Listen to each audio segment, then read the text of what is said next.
Bismillah, Assalamualaikum warahmatullahi wabarakatuh. Assalamualaikum warahmatullahi wabarakatuh. Semua, uh, pada kesempatan kali ini saya diberi kesempatan oleh beliau, Ustaz Agus Yulianto, sebagai narasumber saya dan juga sebagai guru saya atau ustaz saya dulu ketika saya masih di bangku sekolah SMA. Nah, kenapa saya memilih beliau? Uh, ya, lain adalah karena beliau ini salah satu pemimpin di sekolah yang menurut saya itu bisa dibilang inspiratif dan apa ya, unik orangnya, berbeda lah dalam memberikan arahan, itu berbeda dengan orang lain menurut saya. Dan sebenarnya saya masih kurang paham apa yang harus ditanyakan karena apa ya, mungkin banyak sekali. Tapi karena ini tentang kepemimpinan, mungkin habisnya kalau saya bertanya dari Ustadz. Ustadz ini sekarang mimpin apa, Ustadz? Apa ya? Sekarang itu masih menaungi apa, Ustadz? Kalau di kegiatan bermasyarakat. Oke, kita cerita aja ya Mas Alvin ya. Terima kasih Mas Alvin atas waktunya. Jadi saya merasa tersanjung nih menjadi pemimpin inspiratif itu ya. Oke, sebenarnya sebelum kita bicara masalah kegiatan kepemimpinan ya, kita harus tahu dulu, saya kira pemimpin itu kan apa. Banyak teori sebenarnya yang mengatakan terkait dengan pemimpin ataupun kepemimpinan. Nah, pemimpin seperti apa sih yang ideal kan ya gitu. Semua orang yang diberi tugas menjadi pemimpin itu harapannya itu menjadi pemimpin yang ideal, yang mampu mengayomi seluruh anggotanya, mampu membawa organisasi lembaga itu menjadi lebih baik. Itu kan pemimpin ya. Semuanya berharap seperti itu. Termasuk di dalamnya adalah tipikal-tipikal pemimpin ya. Ada beberapa tipikal pemimpin. Nah, mungkin nanti kita akan berdiskusi di sana. Kembali lagi, kalau ini kan pengalaman pribadi ya. Ketika saya belajar pemimpin, belajar melatih diri menjadi pemimpin itu, ketika saya diberi tugas oleh teman-teman waktu SD ya, itu menjadi ketua kelas. Jadi sejak saya ingat ya, karena ini pengalaman pribadi ya, sejak kelas 4 SD sampai kelas 6 itu saya diberi tugas menjadi ketua kelas. Jadi saya belajar bagaimana, kalau dulu belum paham, SD saya kira belum paham teori kepemimpinan ya, karena dirasa cukup mampu ya menggerakkan temannya, mempengaruhi temannya, menjadi apa ya, contoh bagi temannya, maka saya waktu itu nggak tahu ya, yang penting saya diberi tugas, beri amanah, kita jalankan. Kemudian SMP saya menjadi sekretaris ya, sekretaris dari kelas 1, 2, 3, kemudian SMA, saya juga menjadi sekretaris dan ketua kelas juga pernah, kemudian bahkan kuliah pun saya menjadi ketua kelas ya, ketika di kampus. Nah, kemudian kalau kita bicara masalah kepemimpinan yang lebih agak formal ya, ketika saya diberi amanah, diberi tugas menjadi kepala sekolah ya, selama hampir 10 tahun. Nah, saya berusaha menjadi figur leader, pemimpin yang harus menguasai medan lapangan. Itu saya kira penting ya. Jadi ketika kita diberi tugas amanah menjadi pemimpin dimanapun kita berada, harus menguasai medannya, itu harus kita kuasai. Yang kedua, menguasai ilmunya, ilmu substansi apa yang kita pimpin. Kalau dia sebagai umpamanya kepala sekolah, maka dia harus menguasai terkait dengan ilmu pendidikan. Ilmu pendidikan tidak berarti hanya substansi materi pembelajaran ya, seperti matematika, IPA, itu tidak ya, tetapi kalau pemimpin, figur pemimpin kepala sekolah itu dia harus tahu manajerial ya. Manajemen pendidikan itu seperti apa? Sekolah kita itu akan dibawa seperti apa? Ketika kita punya visi sekolah, maka bagaimana mewujudkan misi tersebut? Itu harus kita kuasai. Itu harus kuasai. Pemimpin harus mempunyai ilmunya, ilmu manajerial. Kemudian pemimpin juga, saya kira yang lebih penting adalah pemimpin itu mampu menjadi teladan bagi teman-temannya. Ketika seorang pemimpin itu punya ilmu yang cukup, ilmu yang memadai ketika memberikan informasi, memberikan ilmu kepada anak buah, maka anak buah itu akan merasa percaya karena pemimpinnya itu mempunyai ilmu yang lebih. Dalam hal ini adalah terkait dengan ilmu pendidikan. Ketika saya berbicara masalah manajemen sekolah, maka saya harus menguasai manajemen sekolah. Kalau saya berbicara supervisi sekolah, maka saya harus mempunyai ilmu supervisi sekolah. Kalau saya bicara masalah lebih dalam lagi ya, seperti konten pembuatan soal, kemudian soal pengecoh, kemudian bicara soal yang bagus, maka saya harus mempunyai ilmu terkait dengan evaluasi dan penelitian pendidikan. Jadi seorang figur pemimpin itu yang pertama adalah menguasai ilmu di bidangnya, itu yang pertama. Yang kedua, pemimpin itu adalah sebagai teladan ya, contoh bagi anak buah. Maka pemimpin itu ya harus memberikan teladan. Kalau sistem kita tidak boleh terlambat, umpamanya masuk kantor jam 8, ya paling tidak sebelum jam 8 pemimpin itu harus sudah siap di kantor ya. Jangan kemudian pemimpin itu hanya mampu menunjuk tetapi tidak mampu menunjukkan dirinya menjadi contoh. Jadi yang paling berat itu adalah menjadi contoh, bukan memberi contoh. Kalau memberi contoh itu mudah. Contohlah Mas Alvin, dia orangnya tertib, tepat waktu, disiplin belajarnya. Kan memberi contoh, ya contohnya siapa Mas Alvin. Tapi yang lebih penting adalah menjadi contoh. Menjadi contoh itu diri sendiri. Jadi ketika saya meminta datang jam 8, maka sebagai pemimpin ya contohlah saya. Saya datang jam 8 kurang 15 menit atau pukul 7.30. Itu yang kedua adalah menjadi contoh. Yang ketiga, pemimpin itu harus bisa mendengarkan ya semua keluh kesah yang dihadapi oleh anak buah. Dengarkan mereka, empatilah kepada mereka.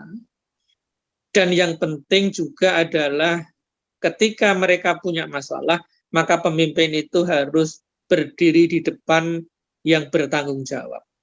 Jangan sampai tugas pemimpin itu kemudian dilimpahkan kepada anak buah. Anak buah aja yang maju, sementara saya tak sembunyi, saya berada di balik layar, jangan sampai. Ketika anak buah itu ada permasalahan, maka pemimpin itu harus hadir, mendampingi mereka, membantu mereka, bahkan juga melindungi mereka. Tugas pemimpin seperti itu. Kalau mau jadi pemimpin ya harus berat dengan segala konsekuensinya. Itu pemimpin kayak gitu. Kemudian Mas Alvin yang keempat itu adalah pemimpin itu harus bisa menjadi problem solver ya, sebagai pemecah masalah, punya solusi. Pemimpin itu harus punya solusi, harus cekatan. Ketika ada sense of belonging ya, dia rasa mempunyai lembaga, rasa mempunyai anak buah itu harus punya. Ketika anak buah itu sedang ada masalah, maka pemimpin itu harus paham, oh anak buah saya ini kayaknya sedang masalah. Temui mereka, ajak ngobrol, kemudian didiskusikan apa yang bisa dibantu. Jadi pemimpin itu harus cepat ya, harus cekatan.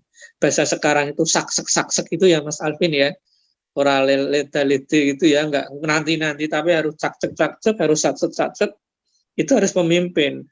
Karena bagaimanapun seorang pemimpin itu akan dilihat dari ujung rambut sampai ujung kaki. Apapun akan dipantau oleh anak buah. Makanya beratnya menjadi pemimpin itu pemimpin yang mampu bersikap adil. Nah, itu yang agak berat. Terus kembali ke pertanyaan Mas Alvin, saya ini ya pengalaman kepala sekolah, kemudian selama hampir 10 tahun ya, kemudian di Wadir. Kalau di MBS wakil direktur 1 bidang pendidikan selama 8 tahun. Kemudian di PCM Prambanan sebagai wakil sekretaris sampai saat ini ya. Kemudian di LPCR PWM sebagai koordinator pengembangan cabang dan ranting. Kemudian di pimpinan ranting Muhammadiyah Madurjo sebagai wakil ketua. Kemudian kalau mahasiswa di DPD IMM DIY Kabid Organisasi, di IMM Bulak Sumur Karangmalang sebagai ketua umum, dan lain sebagainya. Saya kira itu Mas Alvin ya, sedikit pengalaman ketika saya mengurusi organisasi. Setiap pemimpin itu harus siap dikritik, harus siap menerima masukan, dan jangan pernah menjadi pemimpin itu baperan ya, dikit-dikit baper, dikit-dikit baper. Saya kira pemimpin harus punya prinsip, pemimpin itu harus punya prinsip kalau ingin berkualitas. Jangan ikut arus, tetapi harus mampu mempunyai prinsip yang harus dipegang. Gitu Mas Alvin. Ya, terima kasih Ustaz. Terus ini Ustaz, yang terkadang jadi kan nggak mungkin ya seorang tiba-tiba langsung dari kecil langsung kamu besok ini ya jadi ini ya pemimpin ya, kan nggak ya. Pertanyaan itu gimana kita biar apa ya namanya cara menangani apa ya bahasanya ya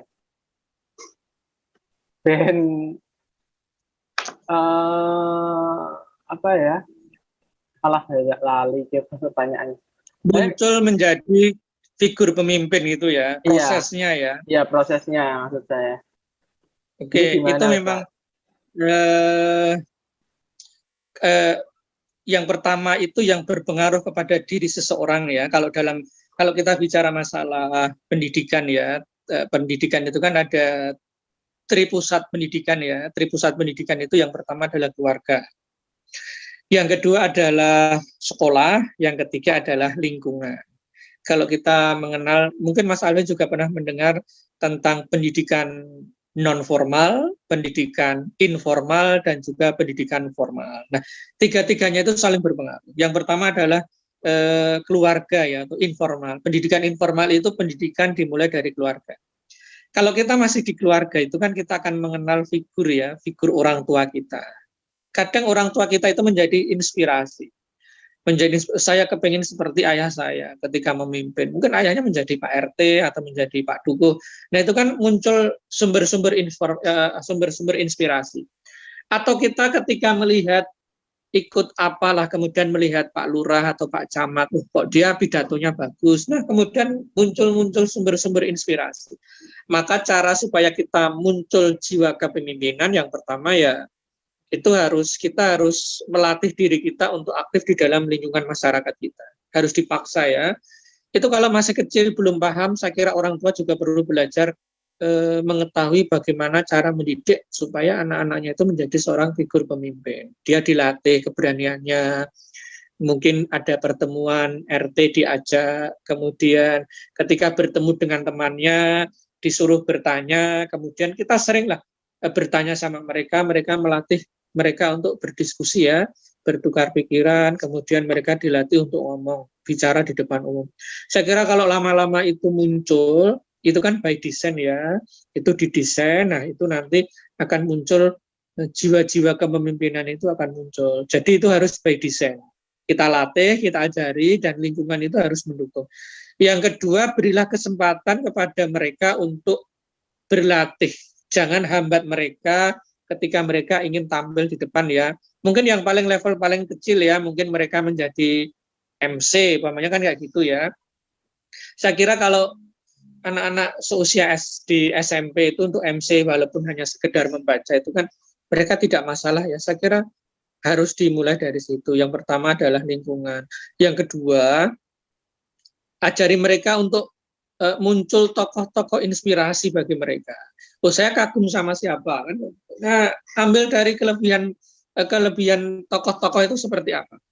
Saya kagum sama Mas Alvin contohnya ya. Oh, karena tipe kepemimpinannya Mas Alvin ternyata Mas Alvin itu mampu merengkuh semuanya.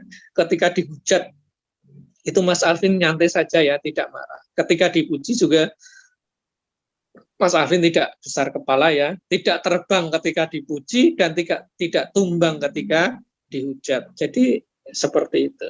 Jadi antara tiga pusat pendidikan tadi ya mereka harus saling, keluarga mendukung, sekolah mendukung, dan juga lingkungan itu memberikan memberikan kesempatan bagi mereka untuk belajar. Saya ingat beberapa waktu yang lalu saya sempat menyampaikan ya, kalau kita ingin di lembaga pendidikan melatih kepemimpinan anak itu, anak didik kita ya, itu anak-anak itu seperti bibit, kemudian sekolah, kampus, lembaga pendidikan itu seperti tanah, dan pemerintah itu seperti iklim. Kalau kita ingin bibitnya bagus, maka tanahnya itu harus subur dan iklimnya itu harus mendukung. Kalau bibitnya bagus, anak didik kita bagus, siswa bagus, santri bagus, kemudian tanahnya itu subur ya, tanah itu sekolah, kampus, lembaga pendidikan itu subur, mampu memberikan pelayanan bagi anak-anak didik kita, dan iklimnya bagus, pemerintah itu juga mensupport, maka saya yakin nanti hasilnya, panennya itu akan melimpah. Maka akan muncul banyak tokoh-tokoh yang jiwa kepemimpinannya itu bagus. Jadi Mas Alvin, kalau kita bicara kepemimpinan masa lalu dan masa sekarang itu kan berbeda ya. Mohon maaf, kadang kalau pemimpin masa lalu itu urusan negara itu sudah selesai, sementara urusan perut, urusan dirinya, ekonomi keluarganya itu belum selesai. Kan berbeda dengan sekarang ya. Sekarang urusan dirinya itu sudah selesai, tapi urusan negara belum selesai. Coba kita contoh tokoh-tokoh yang dulu ya, seperti Soekarno. Kalau Mas Alvin melihat Muhammad Hatta ya, Bapak Wakil Presiden pertama kita itu kan Muhammad Hatta, sampai menjelang akhir hayat, sampai meninggal pun tidak punya sepatu, yang padahal pengen sekali membeli sepatu merek apa ya, saya lupa itu. Sampai menulis iklannya itu kan dipotong ya, kemudian disimpan dalam buku, pengen membeli sepatu, tapi akhirnya tidak terbeli. Bahkan untuk membayar listrik dan air pun tidak mampu. Padahal itu kan beliau seorang figur wakil presiden ya. Nah, itu kan pemimpin-pemimpin yang luar biasa. Coba itu Muhammad Hatta. Coba kalau kita umpamanya Hamka ya, Haji Malik, Hamka Haji Abdul Malik Karim Amrullah. Itu kan juga sama. Ketika Hamka di penjara, tidak muncul kemudian rasa benci. Itu kan luar biasa ya. Itulah pemimpin-pemimpin yang bahasanya itu adalah yang tulus murni ya, memikirkan bangsanya, itu kan akan berbeda. Jadi suasananya itu, keteduhannya itu kan berbeda kalau kita bandingkan dengan pemimpin-pemimpin yang modern seperti saat ini ya. Itu Mas Alvin, lingkungan sangat mendukung dan juga perlu belajar tokoh-tokoh sumber-sumber inspirasi. Terima kasih Mas. Ya Ustaz, terima kasih atas jawabannya. Dan mungkin yang terakhir, ini terakhir. Bagaimana pendapat Ustaz tentang pernyataan aktivis atau pegiat organisasi itu lamban dalam menyelesaikan pendidikannya? Bagaimana Ustaz? Oke, aktivis tidak hanya lamban ya, plus nilainya jelek. IP-nya jelek. Saya tidak sepakat dengan itu ya. Saya tidak sepakat karena saya membuktikan sendiri. Ketika saya aktif di kuliah S1, saya aktif di Hima. Saya di BEM menjadi Kabid ya, kepala ketua bidang, kemudian di DPM Universitas saya menjadi wakil ketua. Dan saya bisa lulus tepat waktu dan saya bisa lulus cum laude. Saya juga waktu itu di IMM UNY, IMM BSKM, ternyata saya bisa. Yang terpenting bagi saya adalah bagaimana kita mengatur waktu, memanage waktu dengan sebaik-baiknya. Banyak sekali aktivis-aktivis sekarang itu yang Mereka mampu kok mengatur dirinya dengan baik, mengatur manajemen waktunya dengan baik. Harus dipaksa ya, memang harus dipaksa. Ketika kita ingin sukses dalam organisasi dan sukses dalam studi itu ya harus dipaksa. Kita harus mempunyai set, dalam bahasanya itu set priority, punya skala prioritas. Apa yang harus kita kerjakan? Paksa diri Anda, paksa diri kita untuk bisa memanage waktu dengan baik. Jangan kita kemudian ikut teman-temannya ya, nanti kenapa lulus cepat-cepat? Oh, nanti kan bukan masalah lulus cepat tidaknya ya, tapi paling tidak manage waktu itu dengan baik. Itu yang pertama. Yang kedua, istilah waktu-waktu itu ya, waktu-waktu senggang itu ya dengan berbagai macam hal-hal yang positif. Seperti membaca buku. Saya waktu itu saya kuatkan membaca bukunya ya, karena saya social studies ya, ilmu-ilmu sosial ya, saya harus banyak membaca buku, kemudian saya sering berdiskusi, saya sering sowan silaturahmi ke tokoh-tokoh sumber-sumber inspirasi tadi itu. Jadi dengan itu maka saya punya kenalan, punya relasi yang itu bisa kita optimalkan ketika kita nanti sudah tidak di bangku kuliah ya, sudah lulus, kita sudah hidup dalam dunia kita masing-masing, ya itu menjadi kenangan ketika kita belajar sekolah, belajar ketika kita di kuliah. Jadi saya tidak sepakat Mas Alvin, saya sudah membuktikan sendiri, saya aktif di kuliah, di organisasi, dan saya juga bisa lulus tepat waktu, dan saya bisa lulus cum laude. Jadi jangan khawatir bagi Mas Alvin dan teman-teman, aktiflah di organisasi, kalau di UMY ya silahkan aktif di IMM, di IPM, di HW, di BEM, di HIMA, ya diimbangi dengan mengatur waktu dengan sebaik-baiknya.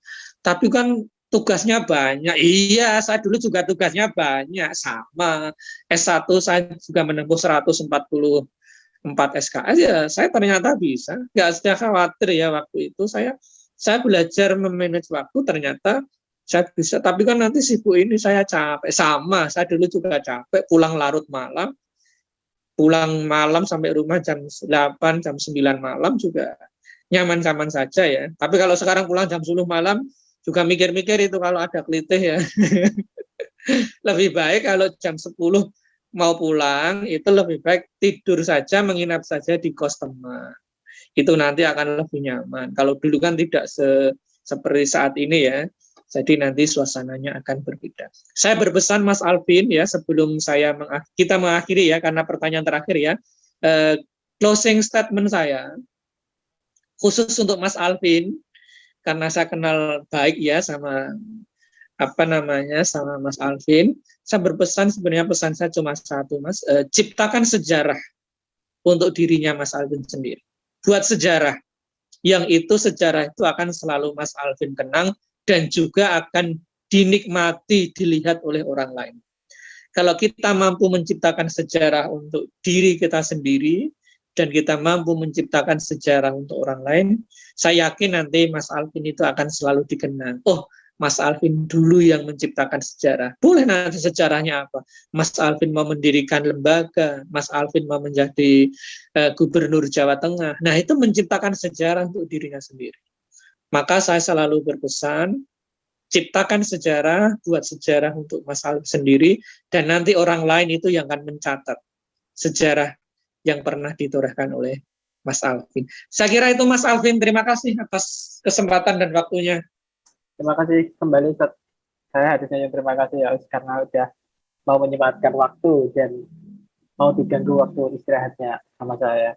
Itu teman-teman ya, tadi jawaban Ustaz saya. Jadi aktivis itu tadi paradigmanya itu aktivis lambat dalam menyelesaikan pendidikannya itu salah. Sebenarnya itu salah. Jadi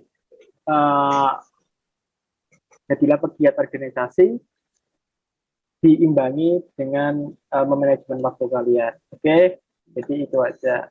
Sedikit itu aja Ustadz wawancara untuk malam ini. Terima kasih. Karena ini juga pakainya Zoom biasa ya. Tidak premium, jadi terpatok 40 menit ya. Jadi Ustaz, syukron. Assalamualaikum warahmatullahi wabarakatuh. Waalaikumsalam warahmatullahi wabarakatuh. Izin